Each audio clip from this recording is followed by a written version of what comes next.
Welcome back to the At Home-ish podcast, creating spaces where we belong. Thank you so much for joining us for another episode. Thank you for the support so far during season 2. It's been really interesting over these past couple weeks. And it's interesting, I have to admit, because we are recording episodes in advance. So the timing may be just a little off. Hopefully the timing's different when you're listening to this.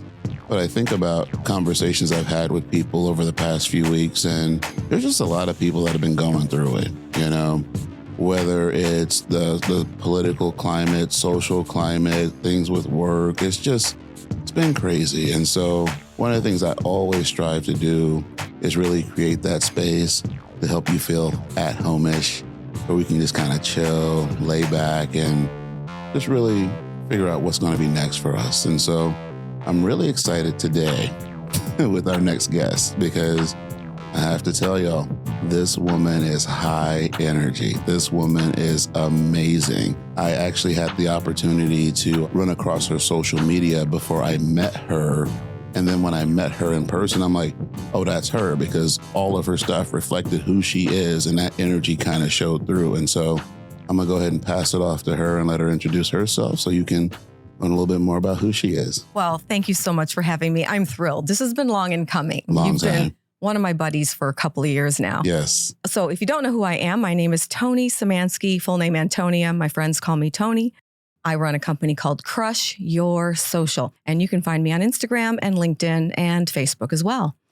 And I came to this position kind of by accident. So when we were talking about what song I should have, I really struggled because I'm really inspired by music, and music is something that keeps my energy level high. And there's so many songs that I love, but when I really thought about what song would represent me right now at this point in my life, the song Unwritten came immediately to mind, because I've had 2 careers, I've raised children, and I'm at a stage of my life where most of the people that I know are closing their books. They're winding down, they're retiring. And I feel like I'm just launching another part of myself, another exciting adventure. And it's unwritten. My book is still not written, and I don't know what's coming, and every day is different. But starting a social media agency has been long in coming, and filling a slot in the industry that's completely different has been such a growing experience for me to figure out, how can social media be used effectively and with authenticity and with integrity and build your brand in a way that builds trust. And so when I think about being at home-ish, I live in Snohomish, and a lot of the relationships that I've built, and with you, you're one of those people that when I'm in your presence, I feel like I'm at home. So at home, it's not about where you live. It's about who you're with. Right. So I'm thrilled to be here. This conversation with you has been long in coming. Thank you. I so appreciate that. And you really speak to the universality of at home-ish, because, there have been people I've talked to over the past year or so where they're like, oh, so it's at home-ish. Is it specific to the city of Snohomish? Oh, well, now that you're working with the county, is it just with the county of Snohomish? But at home-ish is a concept of where do we feel most comfortable? Where do we feel like we belong? Talking about that authenticity, that integrity. And so it's really important. And I have to tell you, you went off script a little bit, and it's all good. It's all good because I do feel that our future is unwritten, and I love having a casual flow to the podcast. And so typically the ending question is, what would your theme song be? Oh, I blew it. but no, it's fine, because I honestly feel when we think about equity and inclusion, okay, so when we say inclusion, it's really about how can we show up as our authentic selves, right? And so if we're always coming in with a script and things have to be this predetermined way that Will and Trent outlined, it's like, well, no, it doesn't have to be that way. I mean, I know some people like the flow and appreciate that consistency, but sometimes we got to mix it up. Sometimes we got to keep things interesting. And I'm here to mix it up for you. I love it. Because again, when I think back to the first time I ran across your socials and Crush Your Social specifically, I was like, I need some of that. Because people who know me, they're like, oh, Will is chill. Will is low key. Will is quiet. I mean, you get him in work mode when he's talking about things that he's working on. Oh, he'll absolutely like talk you to death, totally geek out on some stuff. Yeah. But I like to chill. I like the long, quiet walks on the beach and watching the sunset, really low key. But when I see your energy and your enthusiasm, it just really shines through. And it's like, we need that every now and then to kind of break up the norm. So I appreciate that. Well, you and I have been known to geek out Yes. with high energy over some really great topics about inclusion and about feeling not part, feeling like you don't fit anywhere. Right. And when I'm with you, I don't see the laid back until I see, like when I walked in today, when you were just so chill and so calm, I'm like, oh yeah, I forgot. That's part of it too, because when we start geeking out over these things, there's a lot of energy that goes on between us. Right. And I love that. But I think that's one of the things too. I've often mentioned to people that I tend to identify as an introvert, but oftentimes it's just about being in that right space with other energy. And I feel that your energy and mine just really vibes. And so I think we play off of each other pretty well. So y'all get ready on this episode. We're going to have some fun. Yeah, that's what it's all about. And so when you mentioned what you're providing right now, can you talk a little bit more about your business and what you're providing as far as social media and marketing? And yeah, well, what I learned teaching as a college professor, teaching business courses and having my students come through and write marketing strategies and business plans and business strategies, I realized that they're all connected to what you want to accomplish in business. And what I noticed in the social media stratosphere, is that social media isn't connected to anything. There's a lot of people out there posting pretty content that doesn't build a business. And I started thinking, well, what if you built a social media account that was based on problems that you solve in your business, and you target the people who need those problems solved? And so that's kind of where the whole thing started, was what if you could build it differently? What if you could use social media differently instead of chasing trends and chasing viral content, to create content that builds your reputation instead and draws the right people in who might actually want to either partner with you or buy from you. And that's how it started. And I thought I could teach business owners how to do social media. And I tried for several years to try to do that. But what I found was that the thing that I do is highly specialized. I only work with service-based businesses. I work with businesses who are thought leaders. They have a message. They want their business to be something else. They have a vision, and they need that vision to have a platform.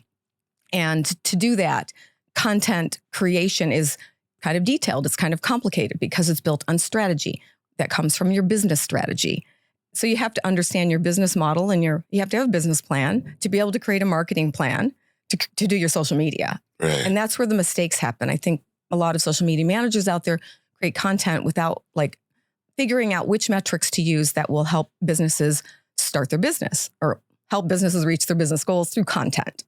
And that's what I do. So I decided, because it's so hard to do and there's so many skills that are required, you not only have to have strategic business skills, but you have to have copywriting skills and design skills and, so true. all that stuff, right? And if you're a business owner, you don't have the time to do that. And you don't really want to. Most of them are like, I don't want to do this. And that was like where my head was kind of banging against a wall, was they were like, I don't want to do this.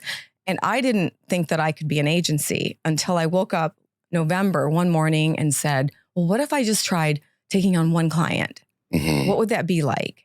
And as soon as I took that client on, I was like, oh, this is so much easier because I can just do it. I can create the strategy. I can measure the content. I can do the design. I can do all the things and make it work. And they don't have to think about it.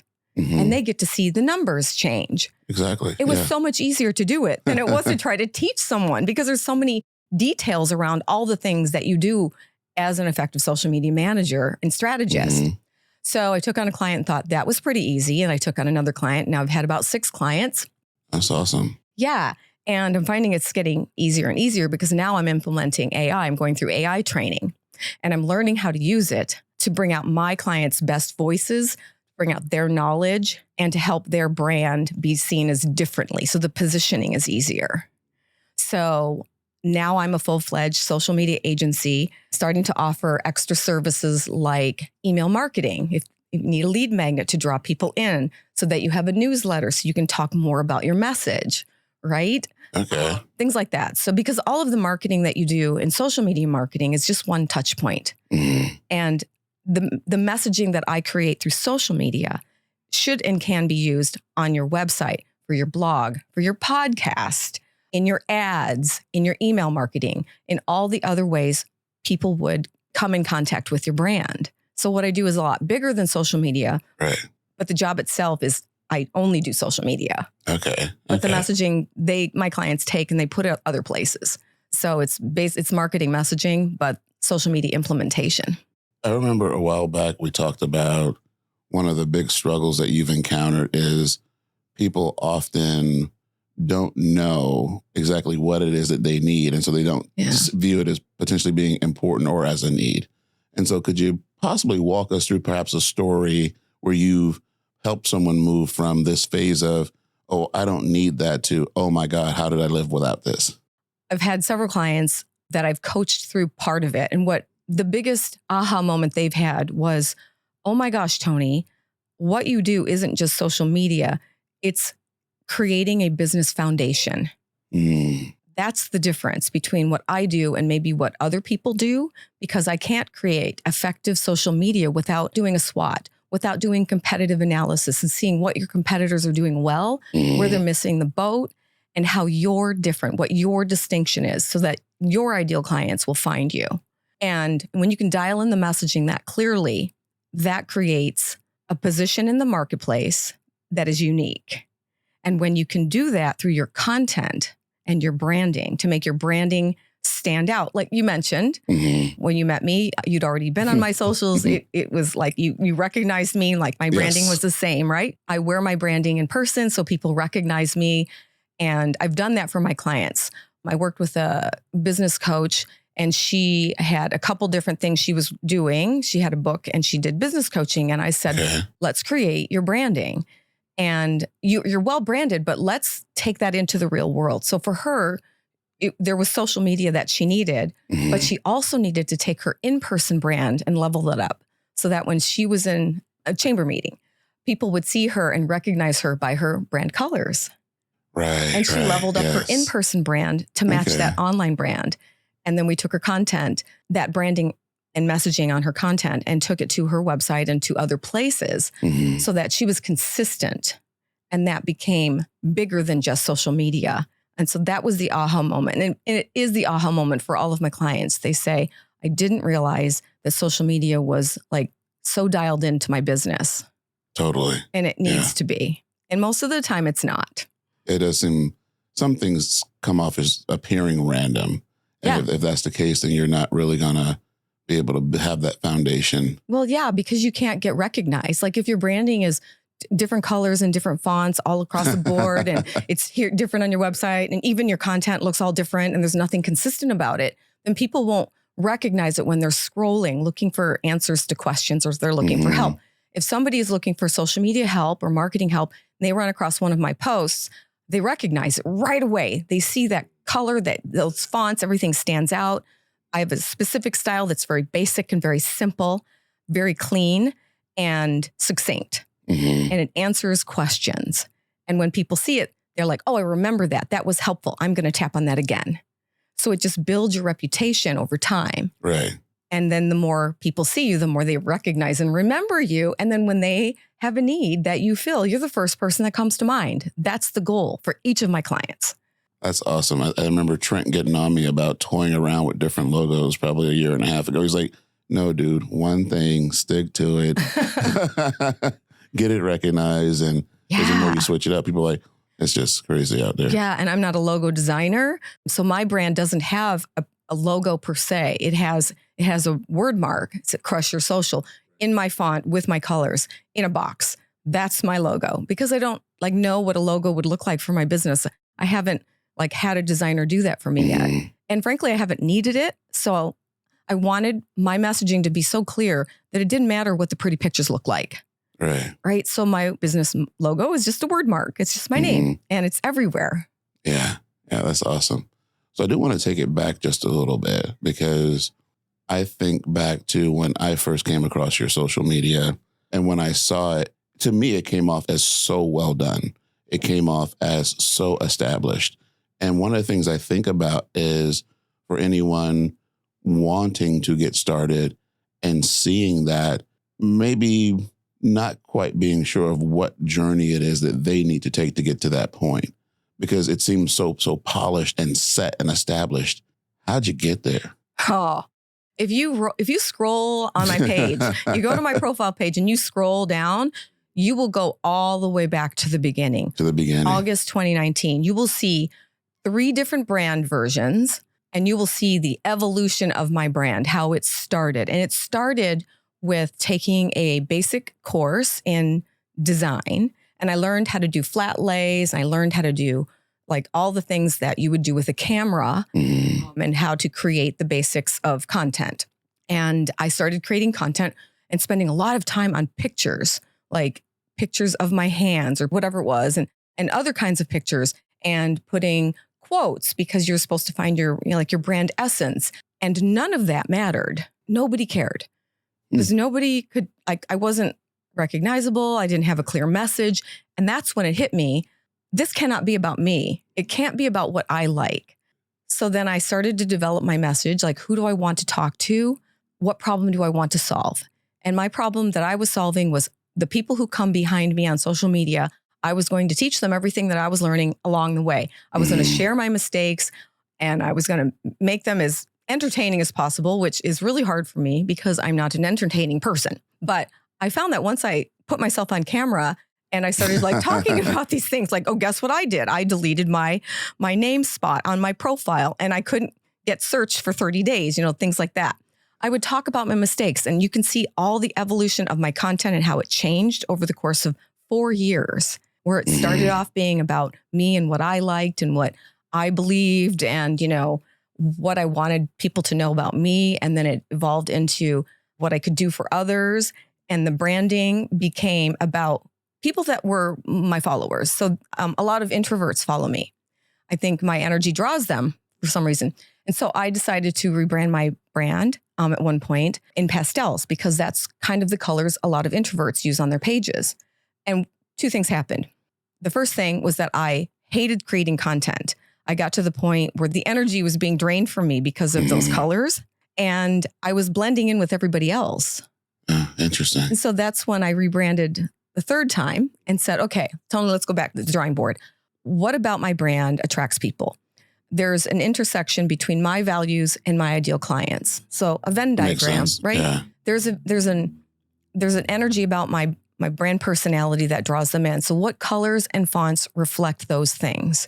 And I went through a whole branding process of learning, working with graphic designers, interior designers to understand the nuances of color and what they mean to people.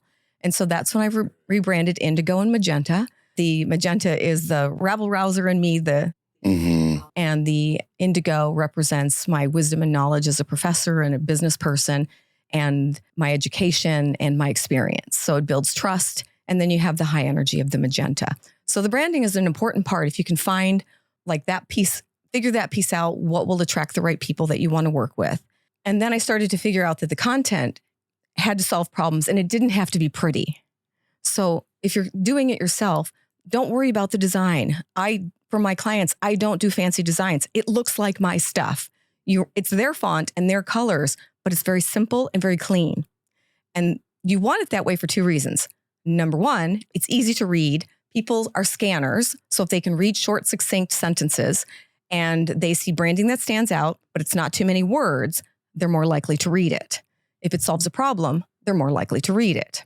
If it's clean, it goes with all the other parts of their brand, right? Because if you're just using colors and fonts from your basic branding, and you have those same colors and fonts on your website, you may have more design on your website, but it's still recognizable on social because it's the same. It's consistency, right?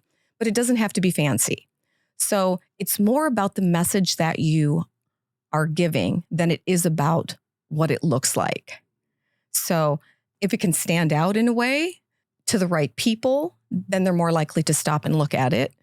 But the message is the most important part. So you have to figure out what problem you want to solve and for whom. Once you figure that out, then the content gets easier. Because then you can figure out, well, like, what are the myths around this topic? What are the mistakes people make around this topic? What are the fears people have around it? What are their desires around it? And that becomes your content. Right. So I'm curious because I think you offered a lot of detail, a lot of information about the work that you're currently doing. What was it that inspired you to get into this? Accident. Oh, I was teaching marketing at a college because that's, what I did for years. And I wanted to approach it differently. So I had my students write a marketing plan. So first I'd have them come through my business class and they have to write a business plan. Then they hopefully would come into my marketing class and they would write a marketing plan. So over the course of the quarter, 10 weeks, they would have to write a marketing plan, which included things like an ad, social media presence, a newsletter, other variables of marketing, email marketing, lead magnet, things like that. And what I realized was I didn't know anything about social media. I knew Facebook, but I didn't know how to use it as a business. And so what started was I thought I'll take my students on a journey with me. I will open my Instagram account. And so I still have students that are following my account that still come in and check in and go, oh my gosh, look at how you grew. Look at how this happened. And then that's kind of what got the ball rolling about thinking about social media differently. Okay. So now even going back further, so you said you were a college professor? Yep. What led you to that place? That's also an accident. Oh, there's a lot of accidents happening here. Yeah, I like to go with the flow. I really do like to listen to what the universe has for me. I'm really open to where I should go. If it feels like that's where I should go, then that's where I go, right? When I moved up here, I was newly married. We had, over the course of years, a couple of children. And I had been in sales and marketing in the internet, building infrastructures for fiber optics before I met my husband. Mm-hmm. And that was in California. So when I moved here, I couldn't go back to that kind of job because you work a lot of hours. I didn't have contacts up here. Okay. So I was home with the kids, blah, blah, blah.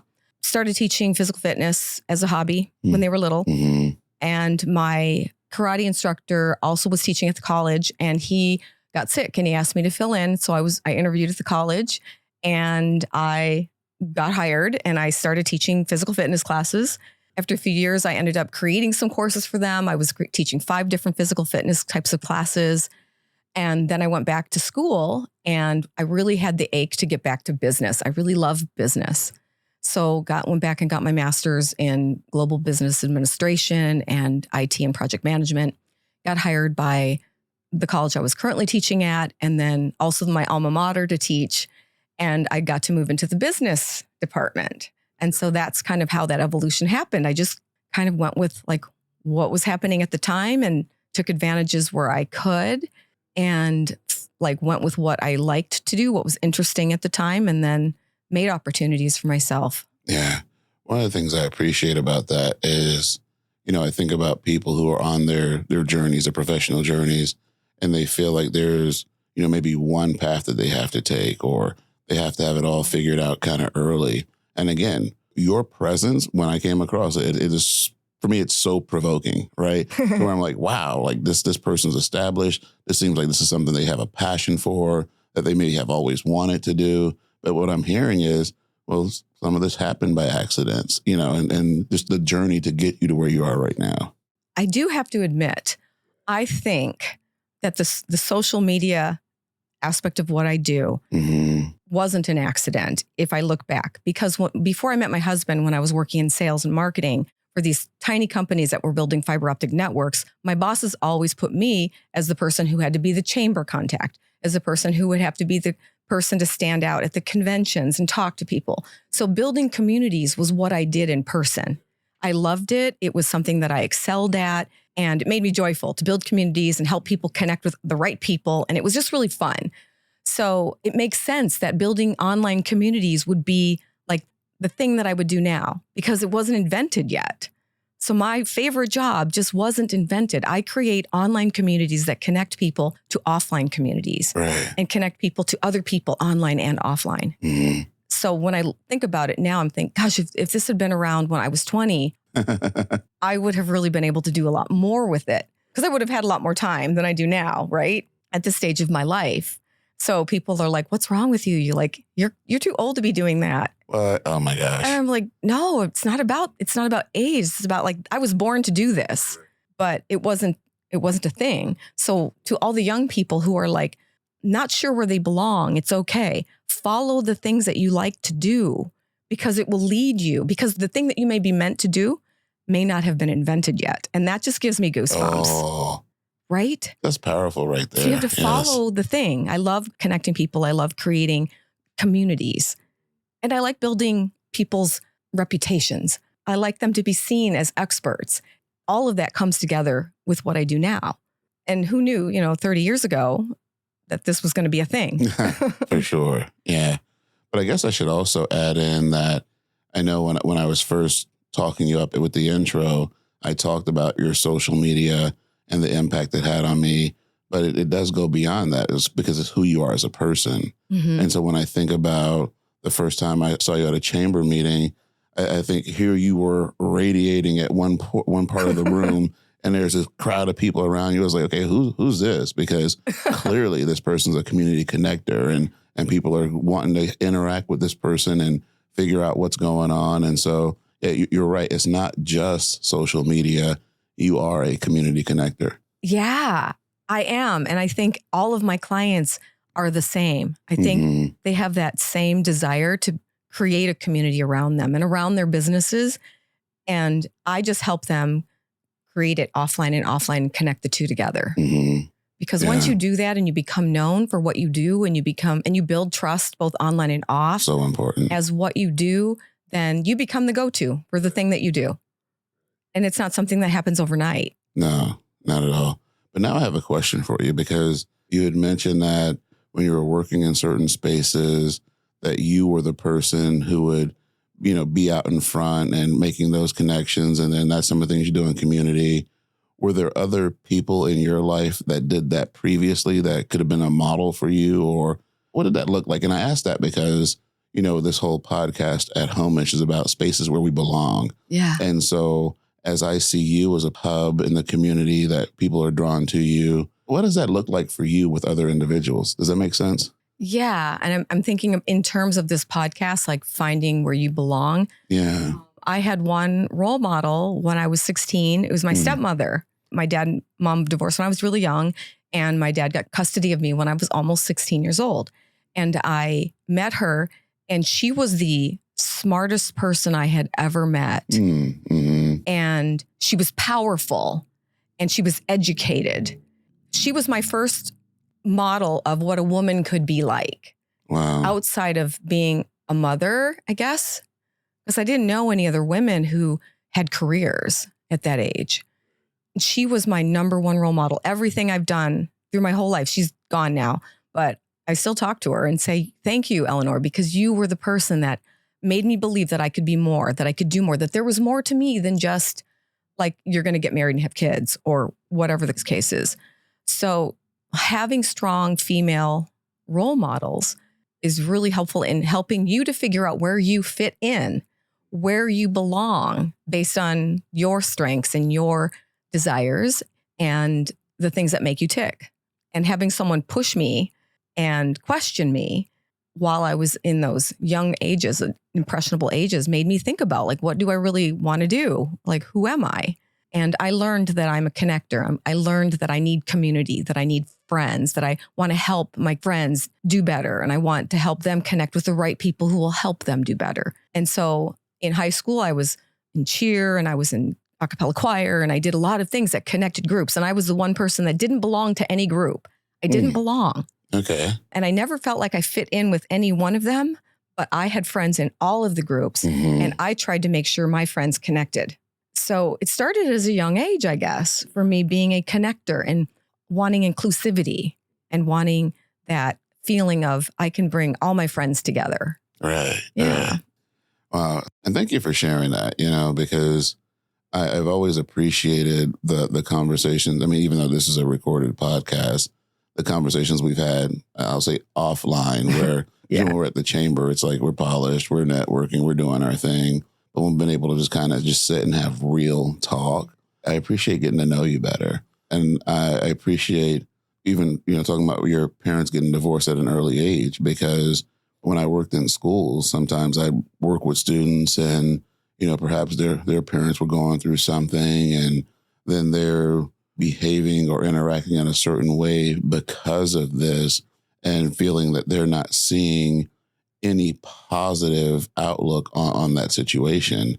And No, we absolutely can have positive situations that come out of it. It's about how we engage with the world and how we show up a lot of the times. Yeah. As a teacher as well, I worked with a large population of kids coming from broken homes. Yeah. Even though they were in college, right? A lot more high school kids going to college, right? Because they were running START students.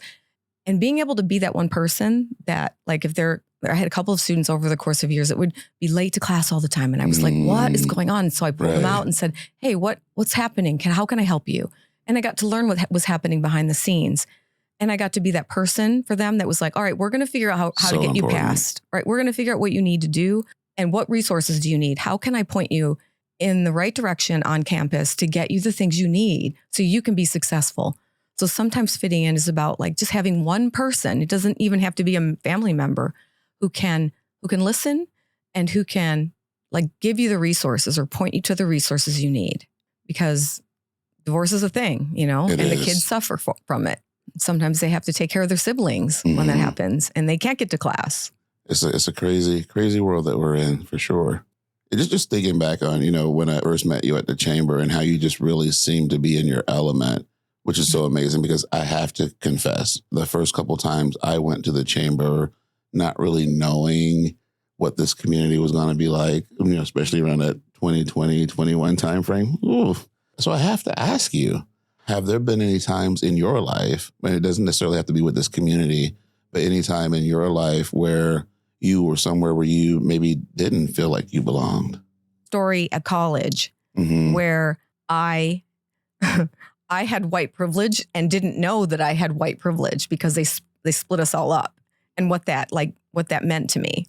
First of all, I can't believe that a college segregated people, like knowingly brought the faculty and the staff together and said, we're going to separate you based upon whether you consider yourself a white man or a man of color, or a white woman or a woman of color.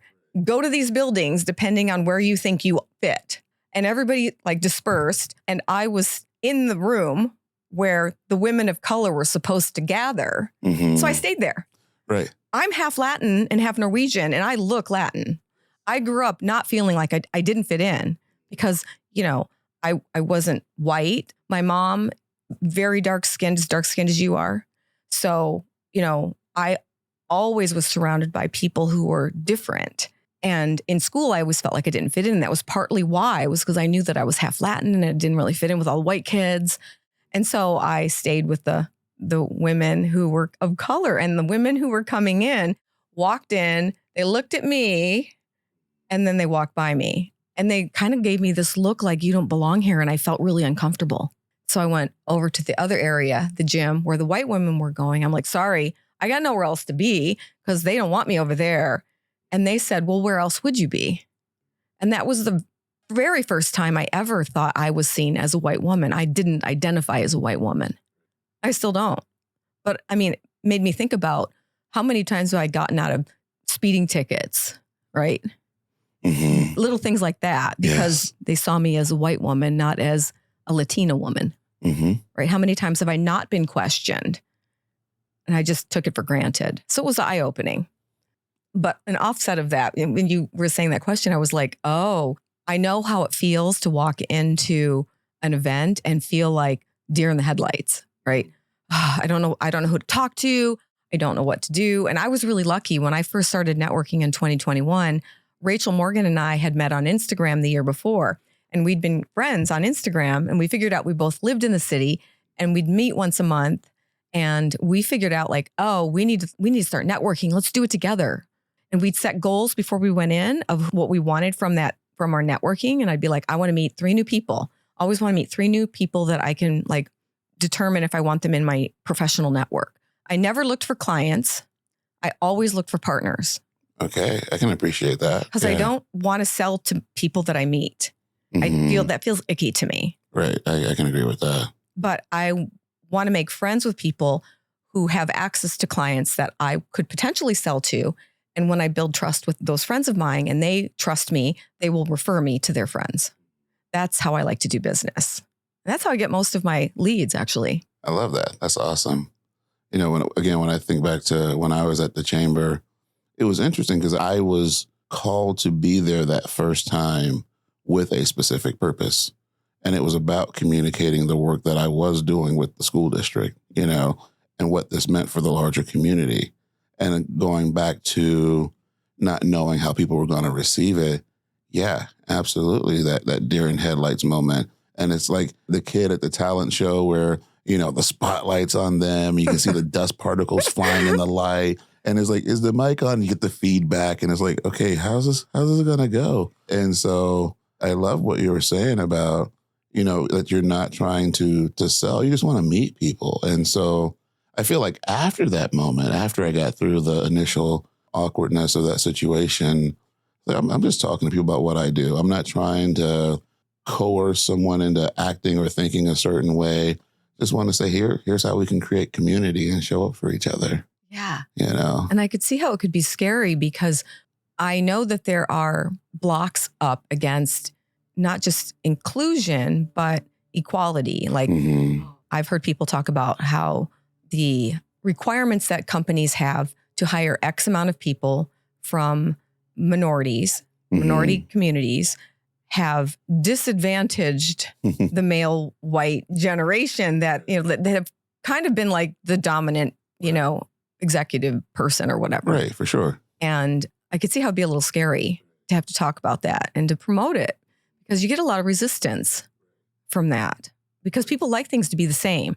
They don't like change. They're threatened by it. So it's scary to walk in and say, I'm all about inclusion and equity and all those white people don't like that.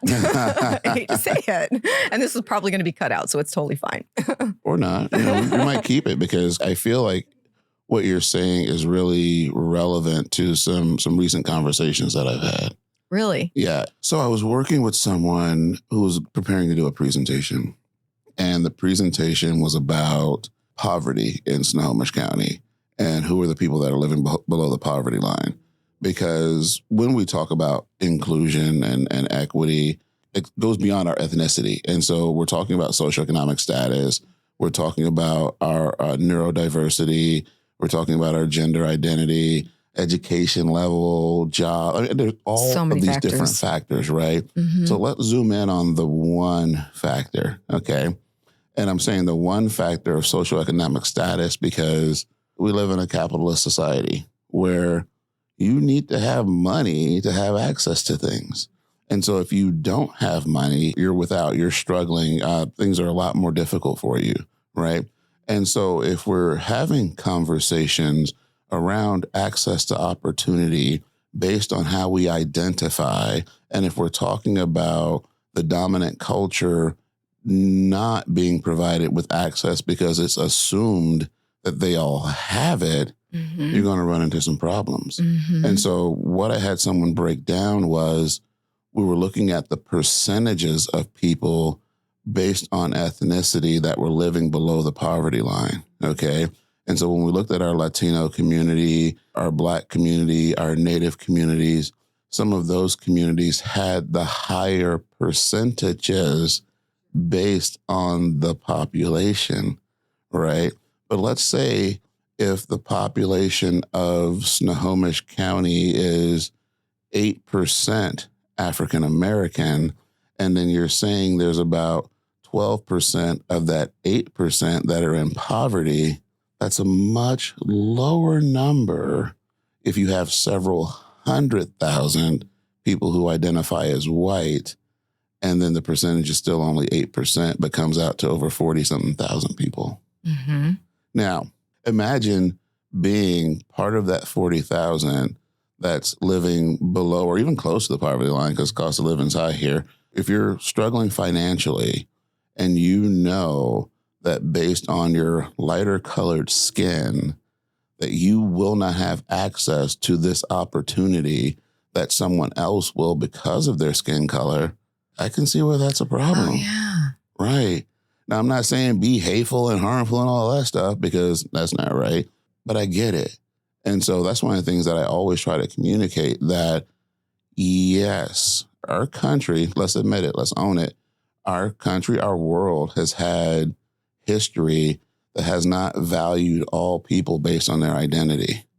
And we have a choice. We can say we want to continue on that path, or we can say we want to do differently and really be fully inclusive in what we do.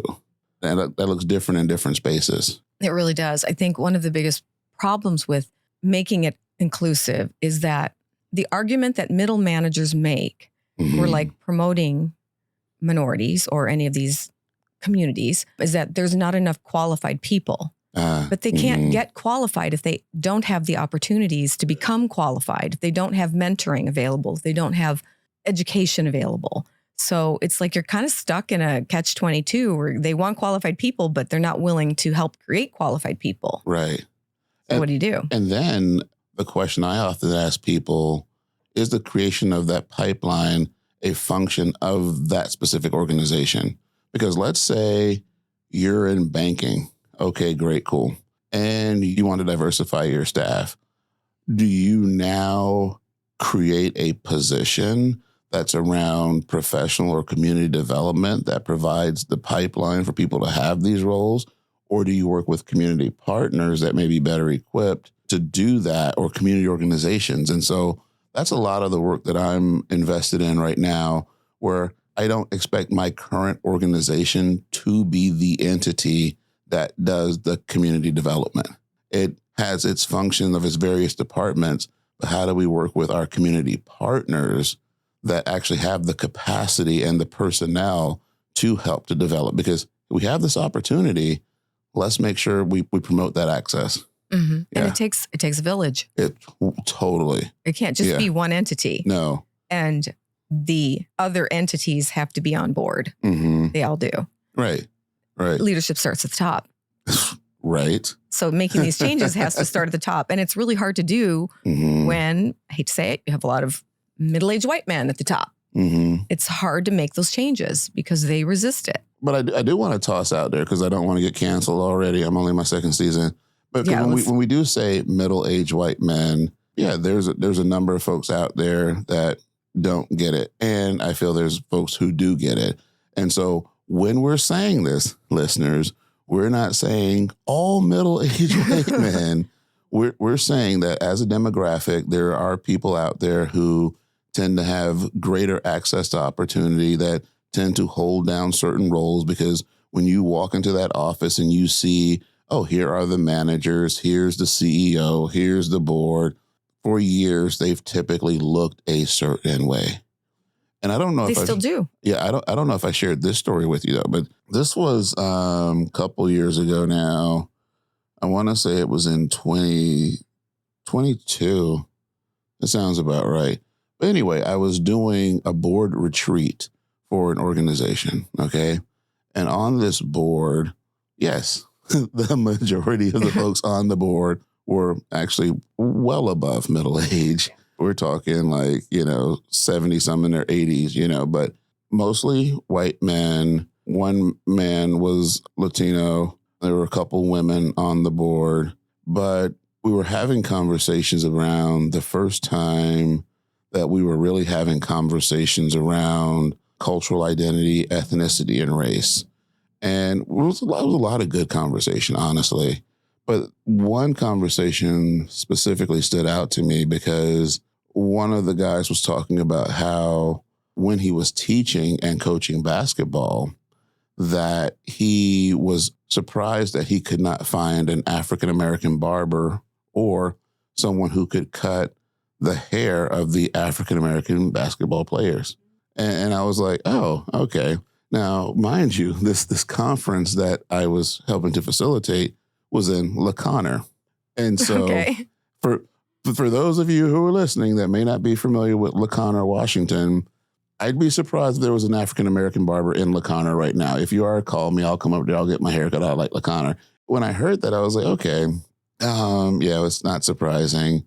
This is where it's so important that we practice being curious as opposed to being judgmental. Shout out to Ted Lasso. And so instead of just assuming, oh, yeah, La Conner, no African-American barbers, maybe it wasn't in La Conner. Maybe it was somewhere else, right? And so I asked him, where was this? And he was like, oh, so that would have been when I was in Renton. And so I love your expressions. This is why we need video sometimes, right?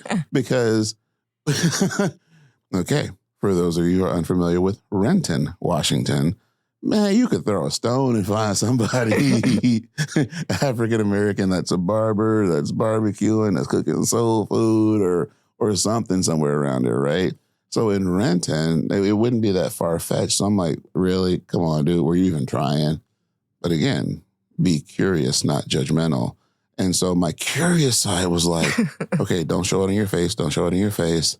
Ask the question, when was this? Oh, yeah. Right. So get the when and the where. Okay. Mm-hmm. And he's like, okay. So it was in Renton. That was back when I first started teaching. So that had to have been about 55 or 56. Oh. Wait a minute. So you're saying 1955, 1956. Okay. That sounds better. That sounds like, August of 1955, if we're going there, that's when Emmett Till was abducted, murdered, all that. Ugh. Ooh. Don't want to go down that rabbit hole, but we're saying the civil rights movement started in the mid-50s. Mm-hmm. And here's this white guy who was in his 80s that was taking African-American boys around this area at the beginning of the civil rights movement to make sure they had somewhere to get their hair cut, right? Wow. And so fast forward to, I know this is going to sound super negative, and I mean it that way at the moment, some of our woke warriors, I don't see woke as a bad term, but some people really that way, who want to cancel every white guy that's on a board. That man was doing work that was a lot more intense than what some people are trying to do today. And so the thought that, we need to replace these boards and replace these CEOs. Absolutely, we need to diversify, but we also need to be curious and not judgmental and understand what people's journeys have been. Mm-hmm. Now, if we understand your journey and realize that you're doing some things you probably shouldn't have been doing and still doing it, then we might need to have some change. But, it's not universal. So just something to really keep in mind when we talk about who's serving on boards and who's in what roles, that we're all individuals and all of their stories are unwritten. Hey, I brought it back around. Yeah, that's a good point because we don't know the stories behind. We don't. Yeah. And one of the things that I appreciate about us being able to have this conversation, I love that we know each other. We've known each other for a couple of years now. And so we can have a conversation where we can question each other and challenge each other. And we're not throwing these coffee mugs at each other like, I can't believe you just called me out on the podcast or you said this. It's not about that. But it's like, how do we engage in conversation with one another where we're working to improve each other's knowledge to really create spaces where we belong? Because that's what it's about. That's what it's about. Creating spaces.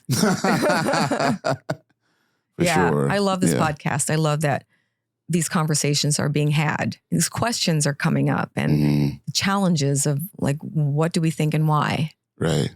But that's another thing I appreciate about you. And it kind of going full circle to my aha moment where I was like, oh my God, you have to be on this podcast.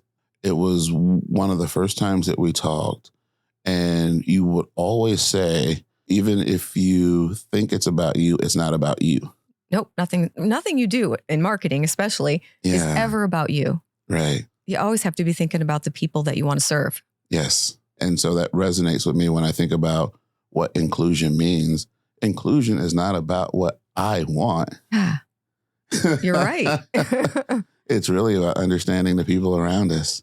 And that's how we build community. Right. By not thinking about what we want, but how can we serve? Mm-hmm. How can we build a better place? Yes. Yeah. How can we build a better place? How can we serve? And we can't do that without listening to people, without talking with people, without showing up. Asking questions. Yes. So as we get ready to wrap up this episode, thank you so much, Tony, for sharing those insights. And for that song, I'm going to go and crank out Unwritten because it's definitely one that resonates with me for sure. Because our story is unwritten. When we go out and meet with people and learn their stories, we're learning new information. And so if we came in with a predetermined idea of what it was going to be, we tried to pre-write the script, but it needs to be unwritten. Hey, all right. See, now you got me on a roll. But it is time to wrap up. And so thank you all for listening to this episode. Thank you, Tony, for being here. Thank you, Trent, for your wonderful producing and editing skills. Merch is still available at the Snohomish Apothecary. It's also available on the website. If I see you on the streets wearing it, I will say hi. Please wear it. Please interact with us on social media. And be curious, not judgmental, because when we're curious, we receive information, which allows us to wise up and we rise up. Peace out.